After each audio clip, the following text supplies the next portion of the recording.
ദൈവത്തിൻ്റെ അതിപരിശുദ്ധവും ശ്രേഷ്ഠവുമായിരിക്കുന്ന നാമത്തിന് നന്ദിയോടെ സ്തോത്രം ചെയ്തു. പ്രാർത്ഥനയിൽ നാം ഓർത്തതുപോലെ ഓബദ്യാവിൻ്റെ പുസ്തകത്തിൽ നിന്നുള്ള കാര്യങ്ങളാണ് നാം കഴിഞ്ഞ 2 ക്ലാസ്സുകളായിട്ട് ചിന്തിക്കുവാനായിട്ട് ഇടയായി വരുന്നത്. ഒരു പുസ്തക പഠനം എന്ന നിലയിൽ നാം അത് ചെയ്തില്ല. നമുക്കറിയാം, ചെറിയ പുസ്തകമാണ്, കുറച്ച് വാക്യമേ ഉള്ളൂ. എങ്കിലും നാം അത് വാക്യപ്രതിവാക്യമായിട്ടും ചിന്തിക്കുവാനൊക്കെ തുടങ്ങിക്കഴിഞ്ഞാൽ വളരെ ആഴ്ചകൾ നമുക്ക് ആവശ്യമായിട്ടുണ്ട് എന്നുള്ളത് നമുക്കറിയാം. എന്നിരുന്നാലും എനിക്ക് അനുവദിച്ച ഈ 3 ആഴ്ചയിലെ ക്ലാസ്സുകളിൽ ഈ ഭാഗത്തു നിന്ന് ചിന്തിച്ചപ്പോൾ നാം പ്രാരംഭ ദിവസത്തിൽ ആമുഖമായിട്ട് ചില കാര്യങ്ങൾ ചിന്തിച്ചു. അതുപോലെ കഴിഞ്ഞ ആഴ്ചയിൽ ഈ പുസ്തകത്തിലുള്ള വളരെ വെളിപ്പെട്ട് നമുക്ക് കിട്ടുന്നതായിട്ടുള്ള പ്രായോഗിക പാഠങ്ങൾ, അതാണ് നാം ചിന്തിച്ചത്. അതിൻ്റെ 1-ാം വാക്യത്തിൽ നിന്ന് കുറച്ച് കാര്യങ്ങൾ പറഞ്ഞിട്ട് പിന്നീട് ഒരു 10 കാര്യം പറയാനായിട്ടിടയായി. വളരെ ചുരുക്കമായിട്ട് ഈ പുസ്തകത്തിൽ നിന്നുകൊണ്ട് അതിൻ്റെ ഒരു ആവർത്തനത്തിലേക്ക് ഇനി പോകുവാനായിട്ട് ആഗ്രഹിക്കുന്നില്ല. നാം ഈ ഓബദ്യാവിൻ്റെ പുസ്തകം ചിന്തിക്കുവാൻ തുടങ്ങിയപ്പോൾ ഈ പുസ്തകത്തിൽ 21 വാക്യങ്ങളാണ് ഉള്ളത് എന്ന് നമുക്കറിയാം. ആദ്യത്തെ ക്ലാസ്സിൽ 7 വാക്യങ്ങൾ വായിച്ചു. രണ്ടാമത്തെ ക്ലാസ്സിൽ 8 മുതൽ 14 വരെയുള്ള വാക്യങ്ങൾ വായിച്ചു. ആയതിനാൽ ഇന്ന് നമുക്ക് 15 മുതൽ അവസാനം വരെയുള്ള വാക്യങ്ങൾ വായിക്കാവുന്നതാണ്. സകലജാതികൾക്കും യഹോവയുടെ നാമം അടുത്തിരിക്കുന്നു. നീ ചെയ്തിരിക്കുന്ന പോലെ എന്നോട് ചെയ്യും. നിന്റെ പ്രവൃത്തി നിന്റെ തലമേൽ തന്നെ നടന്നുവരും. നിങ്ങളുടെ വിശുദ്ധ പർവ്വതത്തിൽ വെച്ച് കുടിച്ചതുപോലെ സകലജാതികളും ഇടപെടാതെ കുടിക്കും. അവർ മോന്തി കുടിക്കാത്തവരെ പോലെ ആകുകയും ചെയ്യും. എന്നാൽ സിയോൻ പർവ്വതത്തിൽ ഒരു ഒഴിച്ചുകൊണ്ടുണ്ടാകും. അത് വിശുദ്ധമായിരിക്കും. യാക്കോബ് ഗൃഹം നമ്മുടെ അവകാശങ്ങളിൽ കൈവശമാക്കും. അന്ന് യാക്കോബ് ഗൃഹത്തെയും യോസേഫ് ഗൃഹത്തിലാണെയും ഏശാവ് ഗൃഹം താഴെയുമായിരിക്കും. അവർ അവരെ കത്തിച്ച് രക്ഷിച്ചുകളെയും ഏശാവ് ഗൃഹത്തിന് ശേഷിക്കുണ്ടാകുകയില്ല. യഹോവ എന്നോ അത് ചെയ്തിരിക്കുന്നത്. തെക്കേദേശത്ത് ഏശാവിൻ്റെ പർവ്വതവും താഴ്വീതിയിലുള്ളവർ ഫിലിസ്തീനദേശവും കൈവശമാക്കും. അവർ എഫ്രയീം പ്രദേശത്തെയും ശമരിയ പ്രദേശത്തെയും കൈവശമാക്കും. ബെന്യാമീനോ ഗിലെയാദിനെ കൈവശമാക്കും. ഈ കോട്ടയിൽ നിന്ന് പ്രവാസികളായി പോയ സാരപ്പാട്ട് വരെ കനാനിലുള്ളതും സെഫാനിലുള്ള യെരൂശലേമിലെ പ്രവാസികൾ തെക്കേദേശത്ത് പട്ടണങ്ങളിൽ കൈവശമാക്കും. ഏശാവിൻ്റെ പർവ്വതത്തെ ന്യായവിധിക്കപ്പെടുന്ന രക്ഷകന്മാർ സിയോൻ പർവ്വതത്തിൽ കൈവശം രാജ്യത്വം പ്രകോപിക്കാറുണ്ട്. Thank you brother. ഈ പുസ്തകം വായിക്കുമ്പോൾ നമുക്കറിയാം, വളരെ ഗൗരവമേറിയിട്ടുള്ള കാര്യങ്ങളാണ് ഇതിൽ പ്രതിപാദിച്ചിട്ടുള്ളത്. ഈ പുസ്തകം നാം പഠിക്കുമ്പോൾ ഇതൊരു രാജ്യത്തിന് അല്ലെങ്കിൽ ഒരു വംശത്തിന്, ഒരു ജാതിക്ക് ദൈവം നൽകുന്നതായിട്ടുള്ള അവരോട് ചെയ്യുവാൻ പോകുന്ന കാര്യങ്ങളാണ് പറഞ്ഞിരിക്കുന്നത്. എന്നാൽ നാം ആത്മീകമായിട്ട് ചിന്തിക്കുമ്പോൾ ഇത് നാം വളരെ വസ്തുനിഷ്ഠമായിട്ട് പഠിക്കുകയാണെങ്കിൽ ഇതൊരു ജാതിയോടോ വംശത്തോടോ പറയുന്നു എന്നതിനുപരി നമ്മളുടെ ആത്മീക ജീവിതത്തിലേക്ക് ചില പ്രതീകങ്ങളായിട്ട് നൽകുന്ന വസ്തുതകളെ നമുക്ക് മനസ്സിലാക്കുവാനായിട്ട് സാധിക്കും. നാം ആ കാര്യം മുന്നമേ ഓർത്തതാണ്. ഇന്ന് പുറകിലേക്ക് പോകാതെ ഇനി തുടർന്നുള്ള ചില കാര്യങ്ങൾ പറയുവാനായിട്ട് ആഗ്രഹിക്കുന്നത്, ഇന്ന് ഞാൻ ആഗ്രഹിക്കുന്ന ഈ പുസ്തകത്തിൽ നിന്നുകൊണ്ട് 3 പ്രത്യേകമായ കാര്യങ്ങൾ, നാം അറിഞ്ഞിരിക്കേണ്ട 3 പ്രത്യേകമായ കാര്യങ്ങൾ പറയാം എന്നാണ് ആഗ്രഹിക്കുന്നത്. ഈ പുസ്തകം നാം പഠിക്കുവാനായിട്ട് തുടങ്ങിയപ്പോൾ അതിൻ്റെ വിഭജനത്തെക്കുറിച്ച് നാം പറയുകയുണ്ടായി.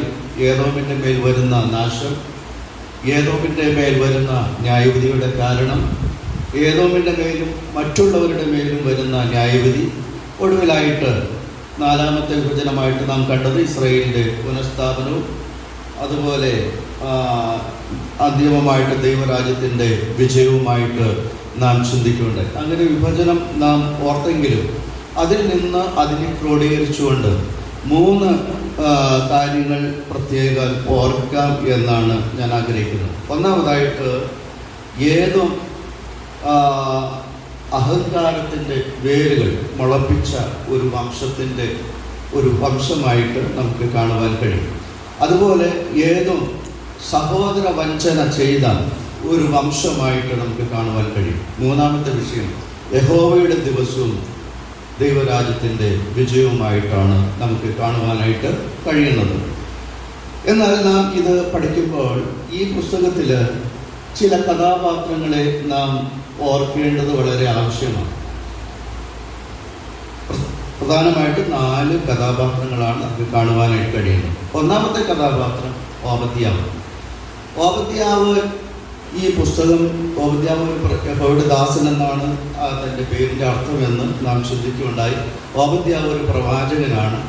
ഈ പ്രവാചകൻ ഈ പുസ്തകം എഴുതുമ്പോൾ ഇവിടെ ഓബദ്യാവിൻ്റെ പേരുകളോ മറ്റു വസ്തുതകളോ ഒന്നും അധികം രേഖപ്പെടുത്തിയിട്ടില്ല.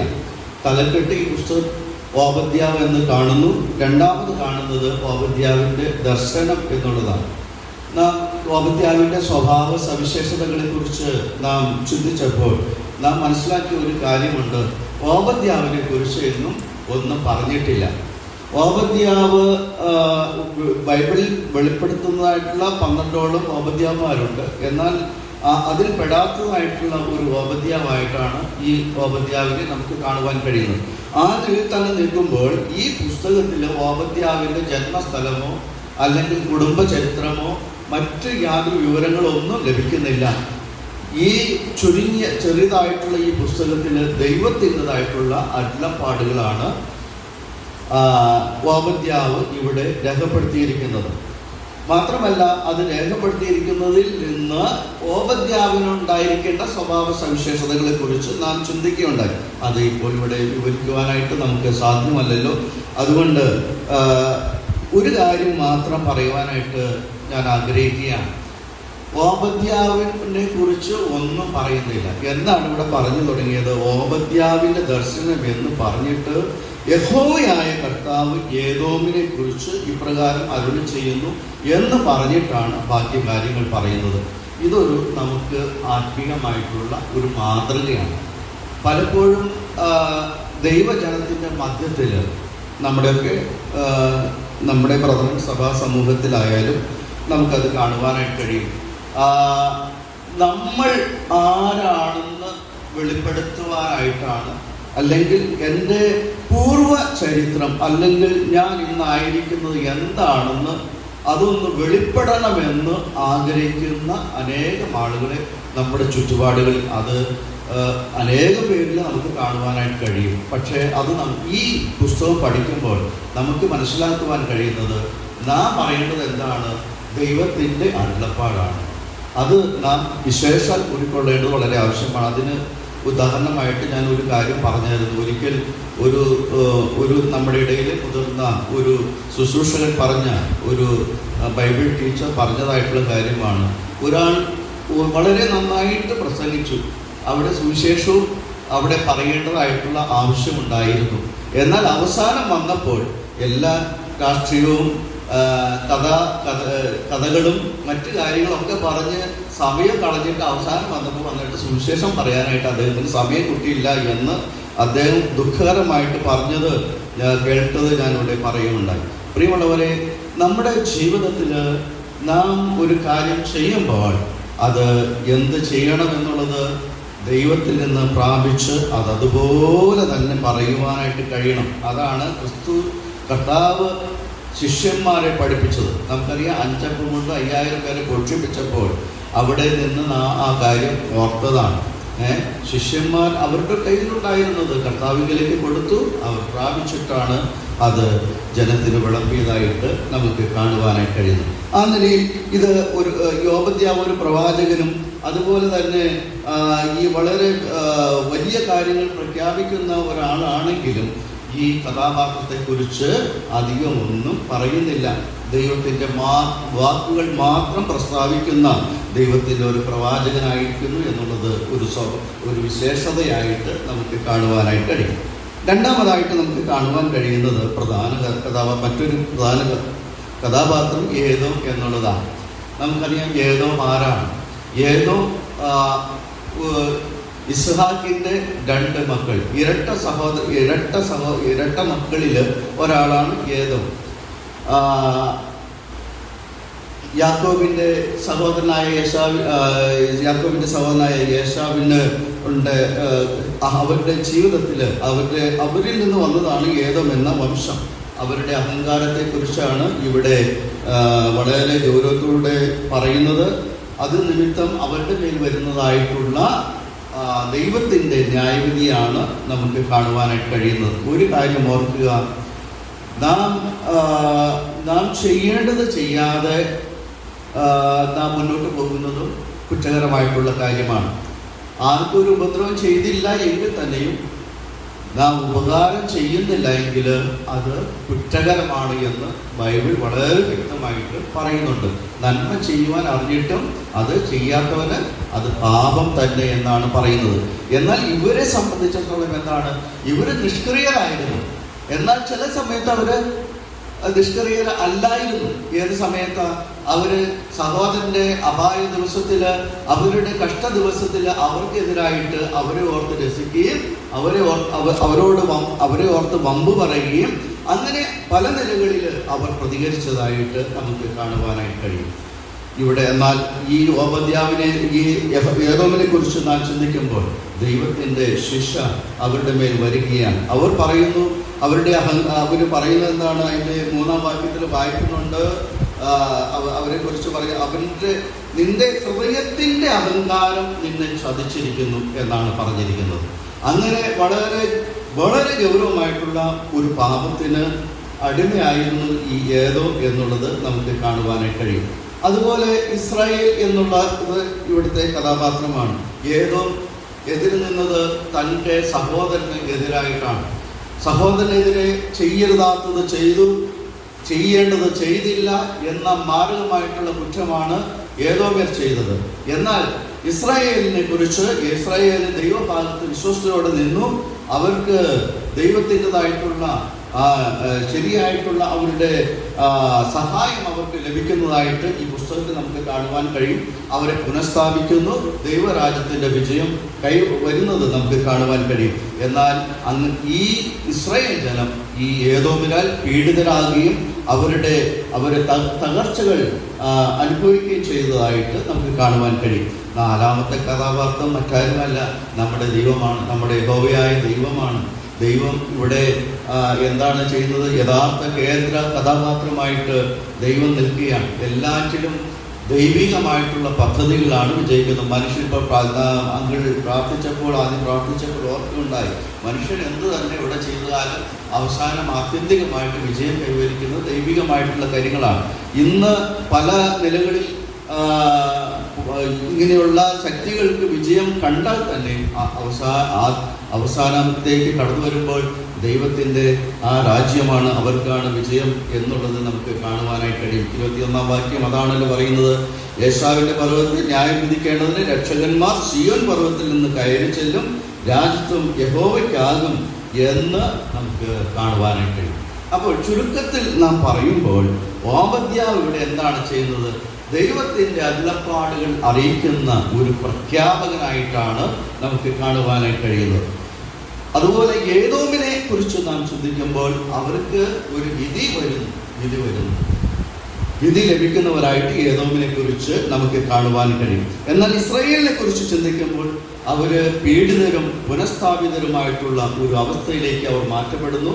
നമ്മുടെ ദൈവം, യഹോവയായ ദൈവം, ന്യായാധിപനും രാജാവുമായിട്ട് ഈ പുസ്തകത്തിൽ അങ്ങനെ 4 കഥാപാത്രങ്ങളെ നമുക്ക് കാണുവാനായിട്ട് കഴിയും.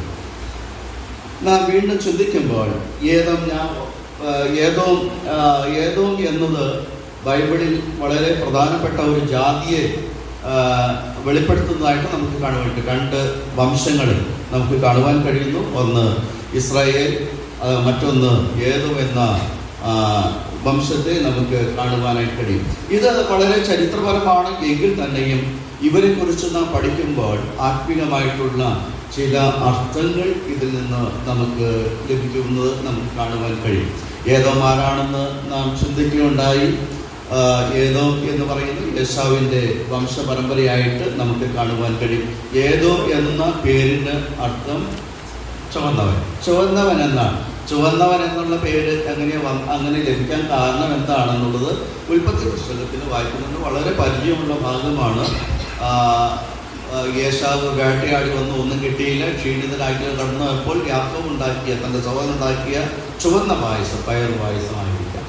ആ പായസം ചോദിച്ച് അങ്ങനെ ആ സ്ഥാനത്ത് നിന്നാണ് ചുവന്നവൻ എന്ന പേര് കിട്ടുന്നത്. അവിടെ നാം വായിക്കുന്ന പ്രകാരമാണ്, ആ ചുവന്ന പായസം കുറെ എനിക്ക് തരേണം, ഞാൻ നന്നായി ക്ഷീണിച്ചിരിക്കുന്നു എന്ന് പറഞ്ഞ് അതുകൊണ്ട് അവന് ഏതോ ചുവന്നവൻ എന്ന് പേരായി.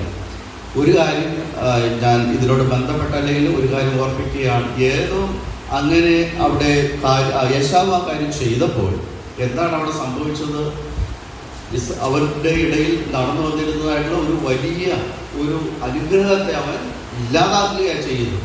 ജ്യേഷ്ഠാവകാശത്തിൻ്റെ മഹത്വത്തെ അവൻ ഇല്ലാതാക്കി എന്നുള്ളത് നമുക്ക് കാണുവാൻ കഴിയും. യേശാവ് യാക്കോബിൻ്റെ സഹോദരനായിരുന്നു. അതിനാൽ യാക്കോബ് ഇസ്രായേൽ എന്നും യേശാവ് ഏദോം എന്നും അങ്ങനെ രണ്ട് വംശത്തെ നമുക്ക് ആ നിലയിൽ കാണുവാനായി കഴിയും. ഏദോമരുടെ വാസസ്ഥലത്തെക്കുറിച്ച് പറഞ്ഞിട്ടുണ്ട്. അത് അവർ പാർത്തിരുന്നത് സെയിർ പർവ്വത നിരകളിലാണ് അവർ വസിച്ചിരുന്നത് എന്ന് കാണുവാൻ കഴിയും.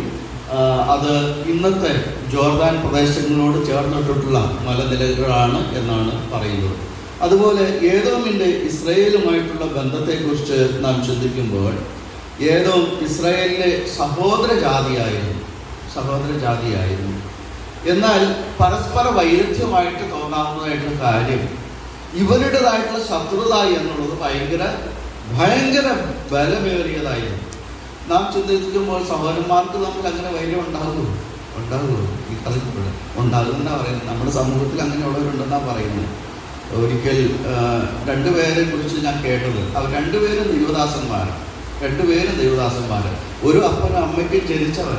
പക്ഷെ അവരെ കുറിച്ച് പൊതുവിൽ ആളുകൾ പറയുന്ന അവർ ബദ്ധ വൈരികളാണ്. കണ്ടാൽ മിണ്ടില്ല, അവരോടൊരു കൂട്ടായ്മയുമില്ല, അവരോട് കുടുംബപരമായിട്ടുള്ളൊരു സഹകരണവുമില്ല.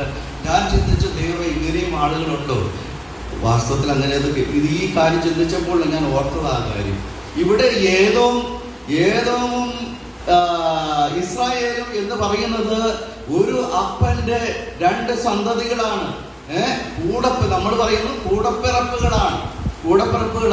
ഒരേ അധികം സമയവ്യത്യാസമില്ലാത്ത നിലയിൽ ഒരു അമ്മയുടെ ഉദരത്തിൽ നിന്ന് പുറപ്പെട്ടു വന്നവരാണ്.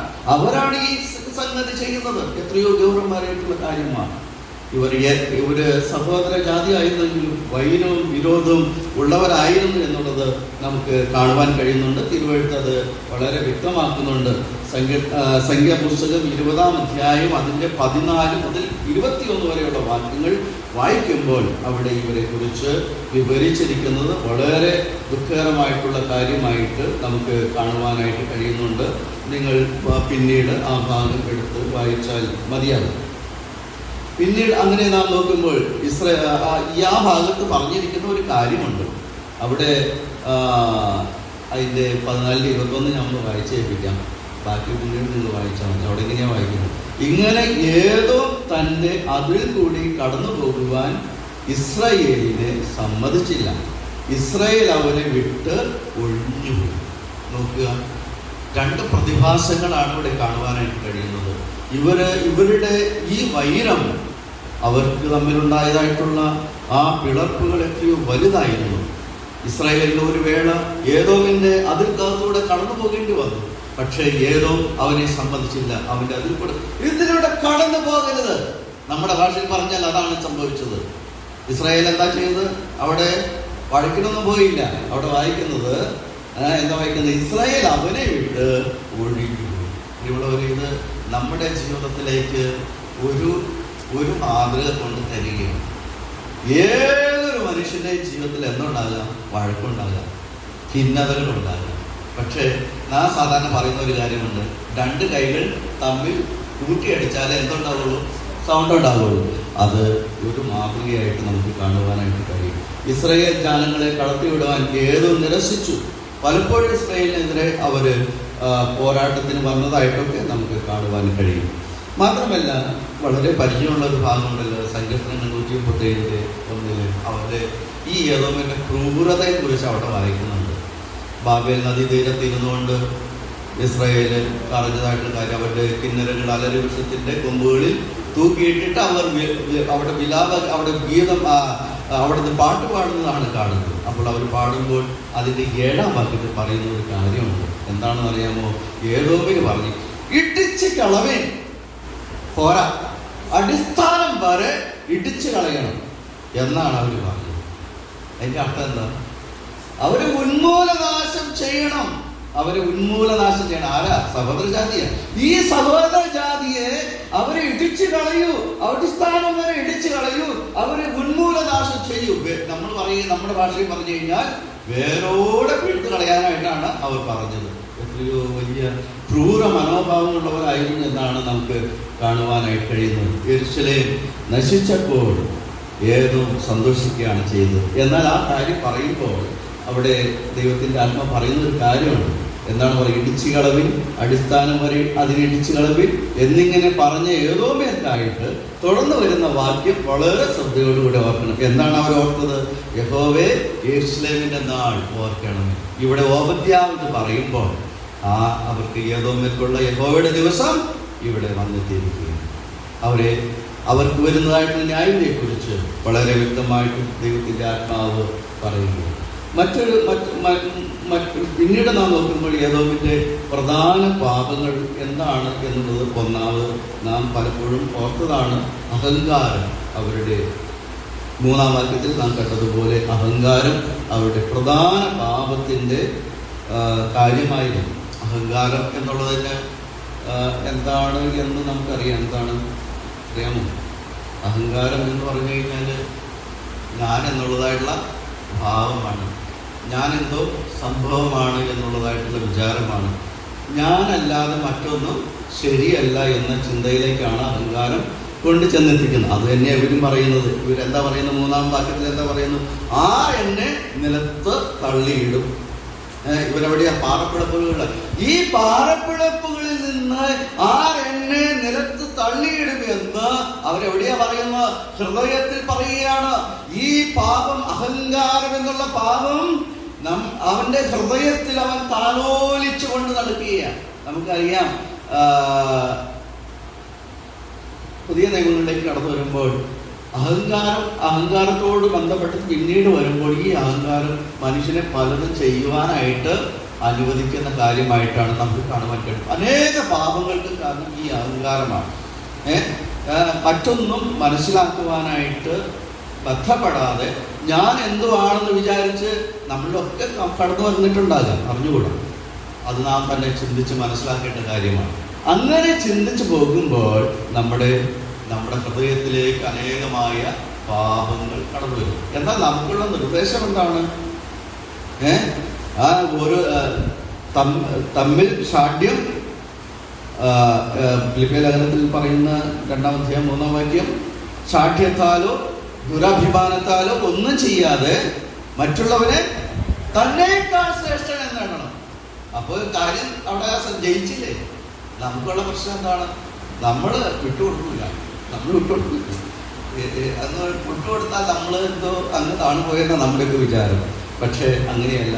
ദൈവം നമ്മളോടുള്ള ബന്ധത്തിൽ ഈ അഹന്ത എന്നുള്ളത് വളരെ പാപമായിട്ടാണ് തിരുവെഴുത്ത് വളരെ വ്യക്തമായിട്ട് ചിത്രീകരിച്ചിരിക്കുന്നത്. ഈ ഏതോമോ അതന്നെയല്ലേ പറഞ്ഞത്? അവർ പർവ്വതങ്ങളിലാണ് ആവശ്യമുണ്ട്. പർവ്വതങ്ങളിൽ അവരുടെ സുരക്ഷിതത്വം, യഥാർത്ഥത്തിൽ ഒരു മനുഷ്യനുണ്ടാകേണ്ടതായിട്ടുള്ള സുരക്ഷിതത്വത്തിൻ്റെ തിരിച്ചറിവ് അവർ മനസ്സിലാക്കാതെ പോയി അഹങ്കാരത്തിന് വിധേയരായിത്തീർന്നു എന്നുള്ളതാണ് കാണുവാൻ കഴിയുന്നത്. 2-ാമതായിട്ടുള്ള ഒരു പാപം നാം ഓർത്തതാണ്, വിശദീകരണം കൂടാതെ പറഞ്ഞു പോകാം. സഹോദരനെ ദ്രോഹിച്ചത്, അതായത് ഇസ്രായേൽ അവരെ സഹായിക്കാതെ പോയത്, അത് ഒരു പാപമായിട്ട് നമുക്ക് കാണുവാൻ കഴിയും. അതുപോലെ ഇവർക്കുണ്ടായിരുന്നത് ഇവർക്ക് അനുതാപമില്ലായ്മ. ദൈവത്തിൻ്റെ ശിക്ഷയിലും അവർ മാറിയില്ല. നമുക്കറിയാം, ദൈവം കരുണയുള്ള ദൈവമാണ്. എന്ത് ചെയ്താലും ഒരു ശിക്ഷ അവിടുന്ന് അയക്കുമ്പോൾ അവർക്ക് മാനസാന്തരപ്പെടുവാനായിട്ടുള്ളൊരു അവസരം കൊടുക്കും. ഇവർക്കും കൊടുത്തിരുന്നു. പക്ഷെ ഇവർ മാനസാന്തരപ്പെട്ടില്ല. മറ്റൊരു കാര്യം, ഇവരുടെ ക്രൂരതയിൽ ഇവര് മറ്റുള്ളവൻ്റെ നിസ്സഹായമായ അവസ്ഥയിൽ സന്തോഷവും കാണിച്ചത് അതൊരു പാപമായിട്ട് നമുക്ക് കാണുവാൻ കഴിയും. പിന്നീട് അങ്ങനെയുള്ള ഈ ഏദോമ്യർക്ക് ദൈവത്തിൻ്റെ ദൈവവിധി അവിടെ ഉണ്ടാകുകയാണ്. അങ്ങനെ ഏദോമിനെ കുറിച്ച് നാം ചിന്തിക്കുമ്പോൾ അവർ വളരെ മാരകമായിട്ടുള്ള പാപത്തിന് വിധേയരായിരുന്നു എന്നുള്ളത് നമുക്ക് കാണുവാൻ കഴിയും. അതിൻ്റെ പ്രതിഫലനം എങ്ങനെയായിരുന്നു ഉണ്ടായത്? അതിൻ്റെ 15-ാം വാക്യത്തിൽ നാം വായിക്കുന്നുണ്ട്, നീ ചെയ്തിരിക്കുന്നത് പോലെ നിന്നോടും ചെയ്യും, നിന്റെ പ്രവൃത്തി നിന്റെ തലമേൽ തന്നെയിരിക്കും. ഞാൻ തെറ്റ് ചെയ്താൽ ഞാൻ ശിക്ഷ അനുഭവിക്കേണ്ടി വരും. ഉപ്പ് തിന്നുന്നവനാണ് വെള്ളം കുടിക്കുന്നവന്. അതുകൊണ്ട് ഞാൻ തെറ്റായിട്ട് എന്തെങ്കിലും ചെയ്യുന്നുണ്ടെങ്കിൽ അത് എന്നോട് ദൈവം ചോദിക്കും എന്നുള്ളതിന് യാതൊരു സംശയവുമില്ല. മറ്റൊരു കാര്യം പറയുവാനായിട്ട് ഞാൻ ആഗ്രഹിക്കുന്നത്, ഈ ഏദോമിനെ കുറിച്ച് മറ്റ് പ്രവാചകന്മാരും പലതും പറഞ്ഞിട്ടുണ്ട്. എസെക്കിയേൽ പ്രവചനം 25-ാം അധ്യായത്തിലേക്ക് കടന്നു വരുമ്പോൾ അതിൻ്റെ 12 മുതൽ 14 വരെയുള്ള വാക്യങ്ങളിൽ ഇവരെക്കുറിച്ച് പറഞ്ഞിരിക്കുന്നത് നമുക്ക് കാണുവാൻ കഴിയും. അതുപോലെ യിരെമ്യാ പ്രവചനം 49-ാം അധ്യായം 7 മുതൽ 22 വരെയുള്ള വാക്യങ്ങളിൽ ഈ ഏദോമിനെ കുറിച്ച് പറഞ്ഞിരിക്കുന്നത് കാണുവാൻ കഴിയും. മലാക്കി പ്രവചനത്തിൽ ഇവരെക്കുറിച്ച് പറഞ്ഞിരിക്കുന്ന ഈ ദിവസങ്ങളിൽ ഇവിടെ വചന ശുശ്രൂഷയിൽ അത് നാം കേൾക്കുന്നതാണല്ലോ. അതിൻ്റെ 2-3 വാക്യങ്ങളിൽ ഇപ്രകാരമാണ് വായിക്കുന്നത്, ഞാൻ നിങ്ങളെ സ്നേഹിക്കുന്നു എന്ന് യഹോവ അരുളിച്ചെയ്യുന്നു, എന്നാൽ നീ ഞങ്ങളെ ഏതിനാൽ സ്നേഹിക്കുന്നു എന്ന് ചോദിക്കുന്നു. ഏശാവ് യാക്കോബിൻ്റെ സഹോദരനല്ലയോ, എങ്കിലും ഞാൻ യാക്കോബിനെ സ്നേഹിക്കുന്നു എന്ന് യഹോവയുടെ അരുളപ്പാട് എന്ന് പറഞ്ഞിട്ട് 3-ാം വാക്യത്തിൽ വായിക്കുന്നത്, ഏശാവിനെ ഞാൻ ദ്വേഷിച്ചു, അവൻ്റെ പർവ്വതങ്ങളെ ശൂന്യമാക്കി, അവൻ്റെ അവകാശത്തെ മരുഭൂമിയിലെ കുറുനരികൾക്ക് കൊടുത്തിരിക്കുന്നു. 4-ാം വാക്യം, ഞങ്ങൾ ഇടിഞ്ഞിരിക്കുന്നുവെങ്കിലും ഞങ്ങൾ ശൂന്യസ്ഥലങ്ങളെ വീണ്ടും പണിയുമെന്ന് ഏതോ പറയുന്നുവെങ്കിൽ സൈന്യങ്ങളുടെ യഹോവ ഇപ്രകാരം അരുളിച്ചെയ്യുന്നു, അവർ പണിയട്ടെ, ഞാൻ ഇടിച്ചു കളയും. അവർക്ക് ദുഷ്ടപ്രദേശം എന്നും യഹോവ സദാകാലം കൃത്തിക്കുന്ന ജാതി എന്നും പേർ പറയും.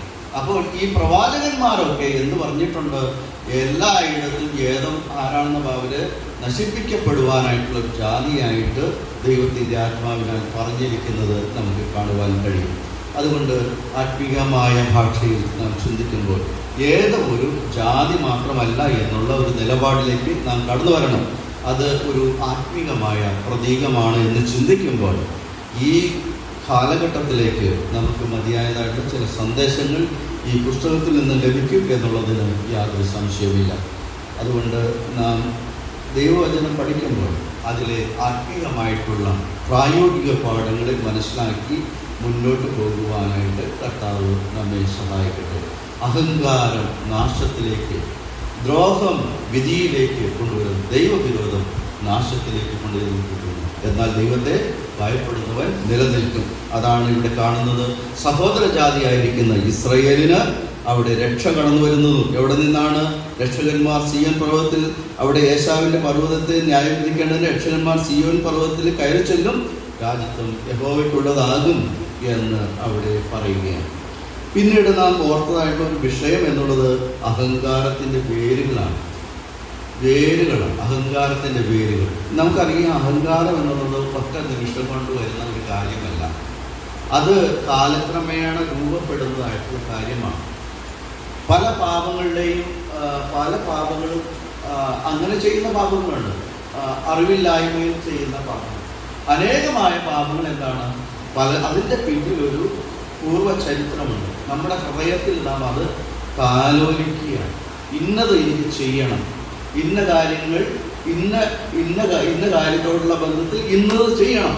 അതപ്പോൾ എന്താ ചെയ്യണം? നമ്മുടെ ഹൃദയത്തിൽ അത് താലോലിച്ച് കൊണ്ടു നടക്കുന്നതായിട്ടാണ് കഴിയുന്നത്. ഇവിടെ ഏദോമിൻ്റെതും ആ അവസ്ഥയായിട്ടാണ് നമുക്ക് കാണുവാൻ കഴിയുന്നത്. അവർ വലിയവനാണെന്ന് ചിന്തിച്ചു. അതുപോലെ അങ്ങനെ അവർ ഹൃദയത്തിൽ അഹങ്കാരികളായിത്തീരുന്നു. അങ്ങനെ അവർ ഉയർന്നവരാണെന്ന് ചിന്തിച്ചത് അവരെ അഹങ്കാരത്തിലേക്ക് കൊണ്ടുവന്നതായിട്ട് നമുക്ക് കാണുവാൻ കഴിയും. ഇത് കടന്നു വന്നാലുള്ളതായിട്ട് പ്രശ്നം എന്താണെന്നറിയാമോ? ഞാൻ എന്തോ ആണെന്ന് ചിന്തിച്ചു കഴിഞ്ഞാൽ നാം എന്ത് ചെയ്യും?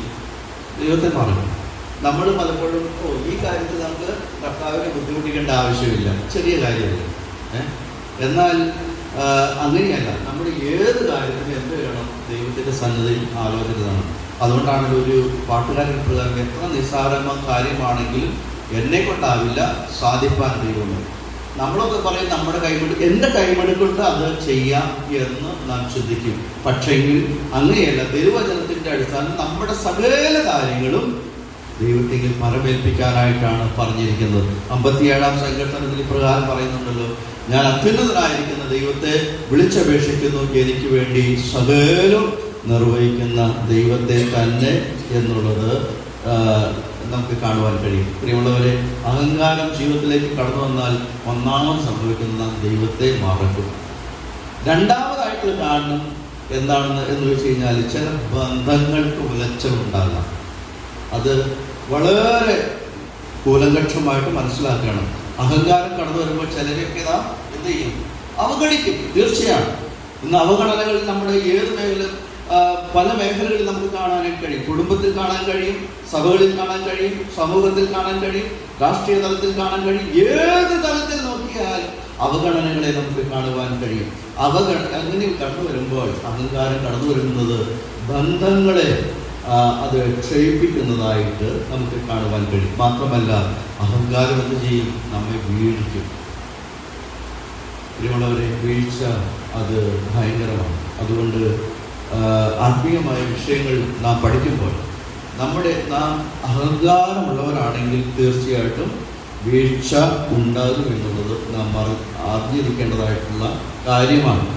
നമുക്കറിയാമല്ലോ, നീ നിൽക്കുന്നു എങ്കിൽ എന്ന് തോന്നുന്നെങ്കിൽ വീഴാതിരിക്കാൻ നോക്കിക്കൊള്ളട്ടെ എന്നാണ് ദൈവവചനം വളരെ വ്യക്തമായിട്ട് പറയുന്നത്. അതുകൊണ്ട് അഹങ്കാരത്തിൻ്റെ ഇങ്ങനെ ആഴത്തിലുള്ള വേരുകൾ നമ്മുടെ ഹൃദയത്തിലേക്ക് കടന്നു വന്നാൽ നമ്മുടെ ജീവിതത്തെ തന്നെ അത് ബാധിക്കുന്നതാണ് എന്നുള്ളത് നാം ചിന്തിക്കേണ്ടത് വളരെ ആവശ്യമാണ്.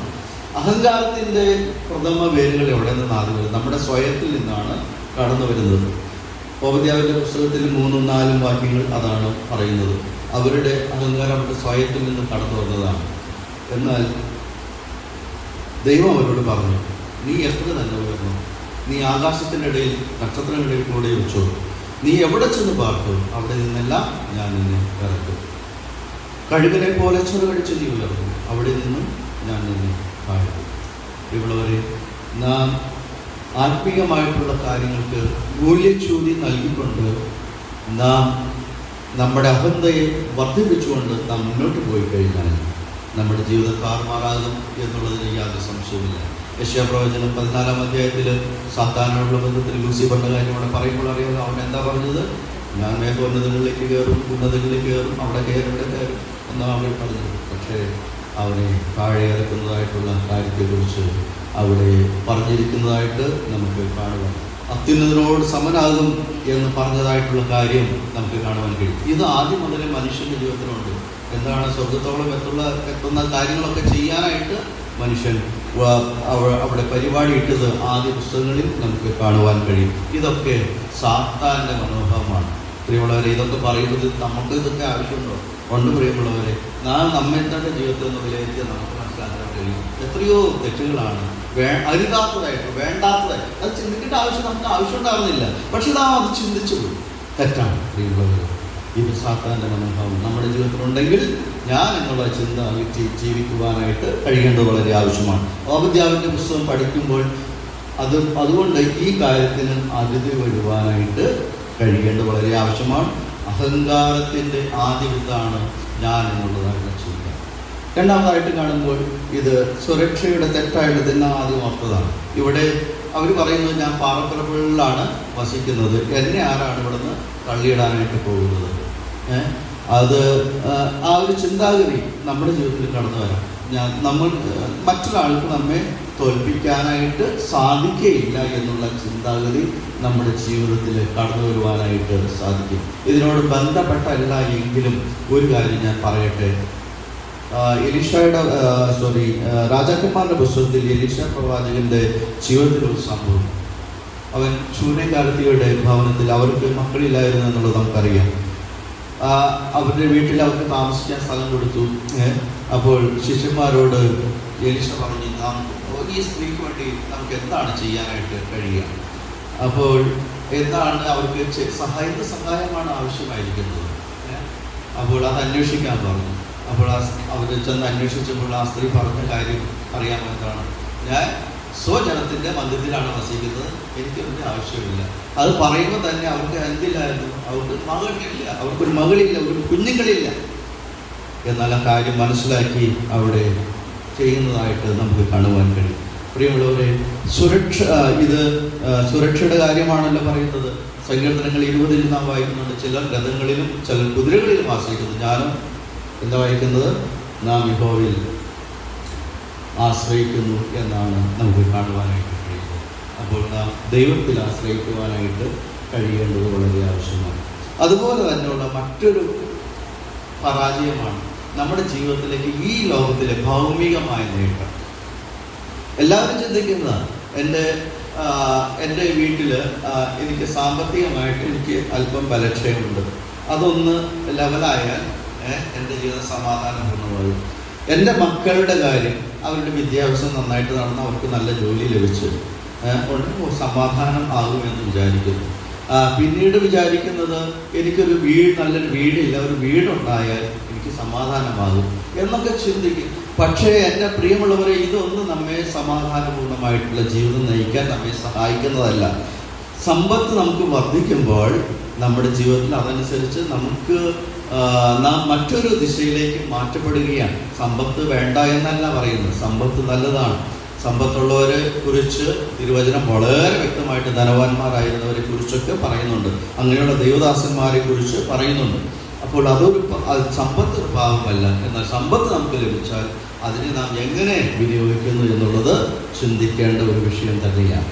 അതുകൊണ്ട് നാം ഈ കാര്യത്തെക്കുറിച്ചും ബോധവാന്മാരായി തീരേണ്ടത് വളരെ ആവശ്യമാണ്. അതുപോലെ തന്നെ ഓർക്കേണ്ട ഒരു കാര്യമുണ്ട്, പലപ്പോഴും നാം നമ്മുടെ ജീവിതത്തിൽ നേടുന്ന പല കാര്യങ്ങളെക്കുറിച്ച് നാം ഓർക്കാറുണ്ട്. എന്താ ഓർക്കുന്നത്?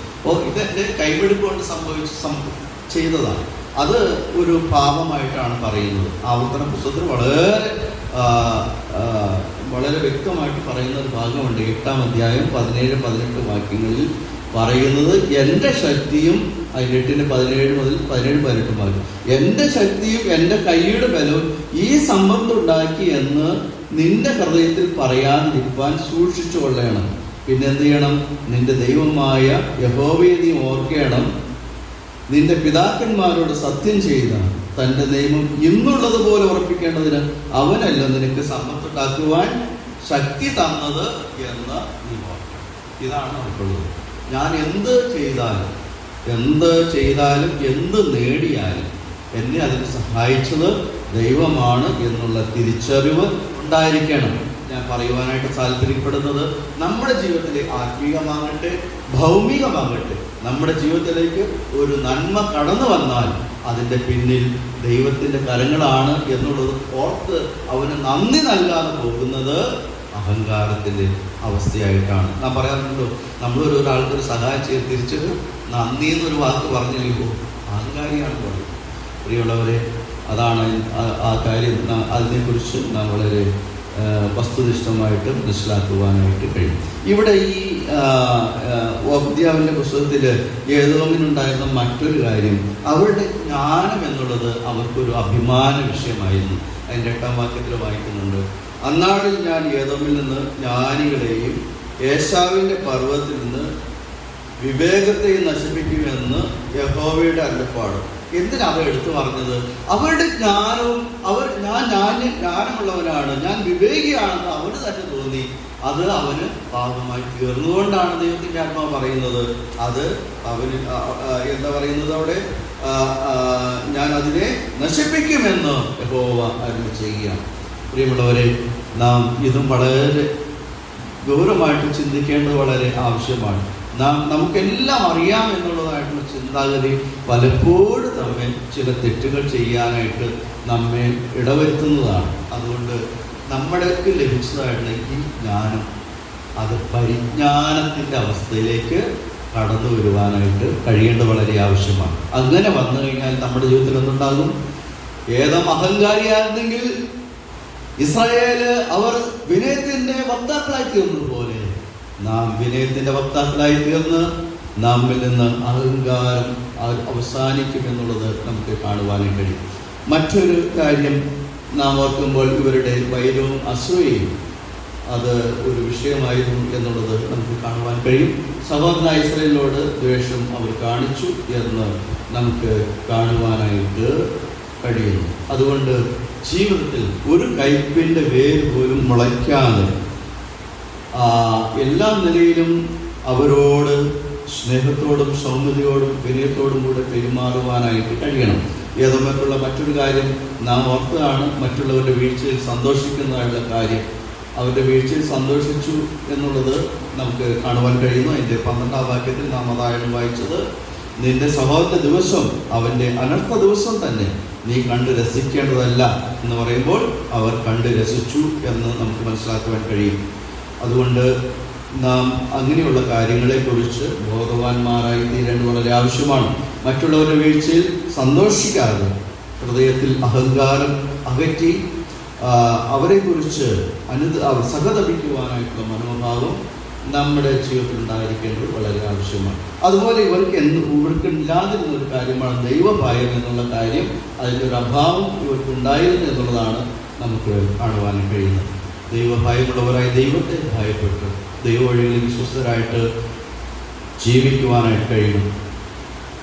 എബ്രായ ലേഖനത്തിൽ ഇപ്രകാരം ഒരു വാക്കുണ്ടല്ലോ, താങ്കളില്ലാത്ത രാജ്യം പ്രാപിക്കാനായിട്ട് പോകുന്നതാണ്. അതുകൊണ്ട് എത്രയും ഭയത്തോടും ഭക്തിയോടും കൂടെ ദൈവസേവ ചെയ്യുവാനായിട്ടാണ് ദൈവം നമ്മെക്കുറിച്ച് ആഗ്രഹിച്ചിരിക്കുന്നത് എന്നുള്ള കാര്യം നാം വിശേഷാൽ കുറിക്കുള്ളതാണ്. എൻ്റെ സമയം കഴിയുകയാണ്. പെട്ടെന്ന് നമുക്ക് സഹോദരനോടുള്ള പാപം തിരുവെഴുത്ത് വളരെ വ്യക്തമായിട്ടും ഗൗരവമായിട്ടും പറയുന്ന അത് സഹോദരനോടുള്ള പാപത്തെക്കുറിച്ച് വ്യക്തമാക്കുന്ന അനേക കാര്യങ്ങൾ നമുക്ക് കാണുവാനായി കഴിയും. നമുക്കറിയാം, ഇത് ആദ്യം തന്നെ നാം കണ്ടുവന്നതാണ്. കയീനും ഹാബീലും അവരുടെ ജീവിതത്തിൽ സഹോദരനുള്ള ദ്രോഹമാണ് അവിടെ ചെയ്തത്. കയീൻ ഹാബീലിനോട് കയർത്ത് അവനോട് ദ്രോഹം ചെയ്തു, അവനെ ഇല്ലാതാക്കിയതായിട്ട് നമുക്ക് കാണുവാനായിട്ട് കഴിയും. എന്നാൽ അവിടെ ആ സംഭവം നടക്കുമ്പോൾ ദൈവത്തിൻ്റെ ആത്മാവ് ദൈവം അവനോട് ചോദിക്കുന്നുണ്ട്, കയീനോട് ചോദിക്കുന്നുണ്ട്, നിന്റെ സഹോദരനായ ഹാബീൽ എവിടെ? അപ്പോൾ കയീൻ പറയുന്നത്, ഞാൻ എൻ്റെ അനുജൻ്റെ കാവൽക്കാരനാണ്. അപ്പോൾ അതിൽ തന്നെ അതിൻ്റെ ഉത്തരമുണ്ട്, നാം സഹോദരന് കാവൽക്കാരനായിരിക്കേണ്ടത് അവരാണ്, എന്നാൽ അവർക്കെതിരായിട്ട് ദ്രോഹം ചെയ്യുകയാണ്. സദൃശവാക്യങ്ങളിൽ ഇങ്ങനെ ഒരു വാക്യമുണ്ട്, എന്താണെന്നറിയാം, നിന്റെ സഹോദരൻ്റെ സമീപേ നിർഭയം വസിക്കുമ്പോൾ അവനോട് ദോഷമായിട്ടൊന്നും നിരൂപിക്കാൻ പോലും പാടില്ല എന്ന് പറയുന്നത് ഒരു ഭാഗമുണ്ട്. അതുകൊണ്ട് സഹോദരനോടുള്ള പാപത്തോടുള്ള ബന്ധത്തിൽ നാം വളരെ കുറിക്കൊള്ളേണ്ട കാര്യം, നമ്മുടെ ജീവിതത്തിൽ നിന്ന് അങ്ങനെയുള്ള കാര്യങ്ങൾ കടന്നു വരുവാനായിട്ട് പാടില്ല എന്നുള്ളത് നാം ഓർക്കേണ്ടത് ആവശ്യമാണ്. കാരണം പലപ്പോഴും സഹോദരനെ ദ്വേഷിക്കുന്നത് ഒരു ആത്മീയ കൊലപാതകത്തിലേക്ക് പോകുന്നു എന്നുള്ളതാണ് നമുക്ക് കാണുവാൻ കഴിയുന്നത്. യോഹന്നാൻ പുസ്തകത്തിലാണ് പറയുന്നത്, അത് സഹോദരനെ പകയ്ക്കുന്നവൻ കൊലപാതകനാകുന്നു. യോഹന്നാന്റെ ലേഖനം 1 യോഹന്നാന്റെ ലേഖനം 3-ാം അധ്യായത്തിൽ അത് പറയുന്നുണ്ട്. അതുകൊണ്ട് ദൈവവചനത്തിന് വളരെ കർക്കശമായിട്ട് പറയുന്നു എന്നുള്ളതുകൊണ്ടും മാത്രമല്ല ലോകപരമായിട്ട് നോക്കുമ്പോഴും അത് നമ്മോട് അനുശാസിക്കുന്നില്ല എന്നുള്ളതുകൊണ്ടും സഹോദരനോടുള്ള ദ്വേഷം ഒഴിവാക്കി ജീവിക്കണം. ഇതൊക്കെ കടന്നു വരാം, അതുകൊണ്ടല്ലേ എഴുതിയിരിക്കണം. യോഹന്നാൻ പറയുമ്പോൾ എന്താ പറഞ്ഞ, കുഞ്ഞുങ്ങളെ പാപം ചെയ്യാതിരിക്കാനേ കഴിയുള്ളൂ. ഈ പാപമൊക്കെ കടന്നു വരാം. കഴിഞ്ഞ ഏതോ ഇവിടെ ക്ലാസ് എടുത്ത് പറഞ്ഞാണല്ലോ, നമ്മുടെ ഹൃദയത്തിൽ ഇന്ന കാര്യങ്ങളൊക്കെ കടന്നു വരാം. നിശ്ചിത അതുപോലെ പല കാര്യങ്ങൾ 10-13 കാര്യങ്ങൾ അവിടെ പറയുന്നുണ്ട്. ഈ പല കാര്യങ്ങളൊക്കെ നമ്മുടെ ജീവിതത്തിൽ കടന്നു വരാം. യോഹന്നാൻ അപ്പോസ്തലൻ അതുകൊണ്ട് പറയുന്നു, കുഞ്ഞുങ്ങളെ പാപം ചെയ്യാതിരിക്കാൻ ഇത് നിങ്ങൾക്ക് എഴുതുന്നു. അത് പലപ്പോഴും അല്ലെങ്കിൽ പ്രകടമായിട്ട് കണ്ടില്ല എന്ന് വരുന്നേക്കാം. എന്നാൽ നമ്മുടെ ഹൃദയത്തിൽ നാം അത് സൂക്ഷിക്കുന്നുണ്ടെങ്കിൽ അതിനോട് വിട പറയുവാനായിട്ട് കഴിയേണ്ടത് വളരെ ആവശ്യമാണ്. മാത്രമല്ല സഹോദരനോടുള്ള പാപത്തോടുള്ള ബന്ധത്തിൽ ഇവിടെ ഓബദ്യാവിൻ്റെ പുസ്തകം വളരെ വ്യക്തമായിട്ട് പറയുന്നത് അവരെ സഹായിക്കാതിരുന്നത് ഒരു പാപമായിട്ടാണ് പറയുന്നത്. അവരെ സഹായിക്കേണ്ടതായിരുന്നു. സഹായിക്കുന്നതിന് പകരം അവരെന്താ ചെയ്യുന്നത്? അവരുടെ പാലായുധന്മാർക്ക് കടന്നു വരുന്നവർക്ക് അവർ നിന്ന് അവരെ ഇല്ലാതാക്കുവാനായിട്ട് അവർ ശ്രമിച്ചു. അവർ ഉപകാരം ചെയ്യണ്ടായിരുന്നു, പക്ഷേ അവർ എന്ത് ചെയ്തു? അവർ അതിന് പകരമായിട്ട് അവർ ദോഷം ചെയ്യുന്നതായിട്ട് നമുക്ക് കാണുവാൻ കഴിയും. അതുപോലെ ഇവിടെ വാക്കുകൾ കൊണ്ട് പറയുന്ന കാര്യങ്ങളെ കുറിച്ച് പറയുന്നുണ്ട്. വമ്പ് പറയേണ്ടതല്ല എന്ന് പറയുന്നുണ്ട്. അപ്പോൾ നമ്മുടെ വാക്കുകൾ കൊണ്ട് പോലും എന്ത് ചെയ്യരുത്? ഒന്നും പറയരുത്. പക്ഷെ ഇന്നത്തെ ആത്മീയ ഗോളം എന്താ ചെയ്യുന്നത്? വാസ്തവത്തിൽ 2-3 പേർ ഒരുമിച്ച് കൂടിയ അവിടെ സാന്നിധ്യമില്ലാത്ത ആളുകളെ കുറിച്ച് പറയാനായിട്ടുള്ളൊരു പ്രത്യേക വാഞ്ച ഉണ്ടാകുക. അത് മനുഷ്യ സഹജമായിട്ട് നമ്മിലേക്ക് കടന്നു വന്നതാണ്. അത് പാടില്ല. ദൈവവചനം അത് വളരെ വ്യക്തമായിട്ട് വിലക്കിയിരിക്കുന്നു. ജീവനും മരണവും എവിടെ ഇരിക്കുന്നതാണ് പറയുന്നത്? നാവിൻ്റെ അധികാരത്തിലിരിക്കുന്നു എന്ന് സദൃശവാക്യങ്ങൾ പറയുന്നു. ഇതെൻ്റെ വാക്കുകളല്ല. ഇവിടെയുള്ള ദൈവദാസന്മാർ ശുശ്രൂഷിച്ചാൽ അവരുടെ വാക്കുകളല്ല, ദൈവവചനത്തിലെ വാക്കുകളാണ്. ദൈവത്തിൻ്റെ വചനം ജീവനും ചൈതന്യമുള്ളതാണ്. അതുകൊണ്ട് ആ കാര്യങ്ങൾക്ക് വില കൽപ്പിക്കുവാനായിട്ട് കഴിയേണ്ടത് വളരെ ആവശ്യമാണ്. മറ്റൊരു കാര്യം, ക്ഷമിക്കാത്തത്. കഴിഞ്ഞ ദിവസം ഒരു സഹോദരനുമായിട്ട് സംസാരിച്ചപ്പോൾ പറഞ്ഞ മറ്റൊരു സഹോദരനോടുള്ള ബന്ധത്തിലാണ്. ആ സഹോദരന് എന്തോ പ്രശ്നങ്ങളുണ്ട്, നിലവിൽ എന്തൊക്കെയോ പ്രശ്നങ്ങളുണ്ട്. അപ്പോൾ അതിൻ്റെ കൂടെ എന്തൊക്കെ വേറൊരു സർക്കുലർ കൂടെ അടങ്ങിയിരിക്കുകയാണ്. അപ്പോൾ ആ സഹോദരൻ ഈ സംസാരിച്ച ആൾക്ക് ഈ ആളോട് എന്തൊക്കെയോ പ്രശ്നമുണ്ട്. അപ്പോൾ ആൾ പറയുന്നത്, ഇനി ഒട്ടും പറ്റില്ലല്ലോ, ഒരിക്കലും ക്ഷമിക്കുവാൻ പറ്റില്ല. ആരാ പറയുന്നതെന്നറിയോ? ദൈവദാസനാ പറഞ്ഞത്. ഈ ദൈവത്തിന്റെ വചനം അനേകരോട് അറിയിക്കുന്ന ഒരു ദൈവദാസനാ പറഞ്ഞത് ഈ ഒട്ടും ക്ഷമിക്കാൻ പറ്റില്ല. ഞാൻ മനസ്സുകൊണ്ട് ഉദ്ദേശിക്കുക, ഈ പണി ഉപേക്ഷിച്ചിട്ട് വേറെ എല്ലാം വേലയ്ക്ക് പോയാൽ പോരാ എന്ന് ഞാൻ മനസ്സുകൊണ്ട് ഇത് പറഞ്ഞില്ല. പക്ഷേ പറയുക, അങ്ങനെ മനസ്സിൽ ചിന്തിക്കുവാനായിട്ട് ഇടയായിട്ടുണ്ട്. ഇവണവരെ ക്ഷമിക്കുവാൻ കഴിയാത്ത പാപങ്ങളുണ്ടോ നമ്മുടെ കയ്യിൽ? ഉണ്ടെങ്കിൽ വളരെ കൂലഘട്ടമായിട്ട് ചിന്തിക്കണം. സഹോദരനോടുള്ള പാപം തുടർന്ന് വന്നാൽ അത് മാരകമായിട്ടുള്ള ക്യാൻസർ പോലെയുള്ള അസുഖത്തിലേക്കാണ് നമ്മൾ കൊണ്ടുവരുന്നത് പാപം. ഇവളവരെ വളരെ വിവേകത്തോടെ നാം ആ കാര്യം മനസ്സിലാക്കുക. മറ്റൊരു കാര്യം, വിവേചനവും അനീതിയും. ഇതെന്താ കാണിക്കുന്നത്? പക്ഷപാതം കാണിക്കരുത് എന്നുള്ളതാണ് അത് നമ്മെ പഠിപ്പിക്കുന്നത്. മറ്റുള്ളവരെ നാം ആദ്യം ഓർത്തതുപോലെ ഫിലിപ്പിയ ലേഖനത്തിൽ കണ്ടതുപോലെ 2-ാം അധ്യായം 3-ാം മറ്റുള്ളവരെ ശ്രേഷ്ഠൻ എന്നാൽ എണ്ണിയാൽ തീർന്ന പ്രശ്നമേ ഉള്ളൂ. പ്രിയമുള്ളവരെ, ഞാൻ പലപ്പോഴും ചിന്തിക്കാറുണ്ട്, ഞാൻ ഇന്നൊരു സഹോദരനെ കണ്ടു, അല്ലെങ്കിൽ എൻ്റെ ഒരു കോവർക്കറെ കണ്ടു, ഒന്ന് പുകഴ്ത്തി ഒന്ന് പറഞ്ഞാൽ നമുക്ക് എന്താ നഷ്ടമുണ്ടാവും? ഇന്ന് നന്നായിരിക്കുന്നല്ലോ, ഇന്ന് കാഴ്ച നല്ല ലുക്കാണല്ലോ, നന്നായിട്ടുണ്ടെന്ന് പറഞ്ഞാൽ നമുക്ക് എന്തെങ്കിലും നഷ്ടാവുമോ? അങ്ങനെ നഷ്ടാവില്ല, ഒരിക്കലുമില്ല. നാം അവരെ പ്രോത്സാഹിപ്പിക്കണം. അവരുടെ ജീവിതത്തിന് നാം എപ്പോഴും ഒരു എന്താ പറയണേ, അവരെ പ്രോത്സാഹിപ്പിക്കുന്ന ഒരു ജീവിതത്തിൻ്റെ ഉടമയായിട്ട് നാം ജീവിക്കേണ്ടത് വളരെ ആവശ്യമാണ്. മാത്രമല്ല, മറ്റൊരു കാര്യം, സഹോദരന് ഇടർച്ച വരാത്ത നിലയിൽ ജീവിക്കുവാനായിട്ട് കഴിയുന്നത് വളരെ ആവശ്യമാണ്. അതുപോലെ സഹോദരന്മാർ തമ്മിൽ സ്നേഹമില്ലായ്മ കടന്നു വന്നാൽ, സ്നേഹമൊക്കെ കുറവ് വരാം. ആദ്യ നാളുകളിലുള്ള സ്നേഹം പിന്നീട് കണ്ടോളണമെന്ന് യാതൊരു നിർബന്ധമില്ല.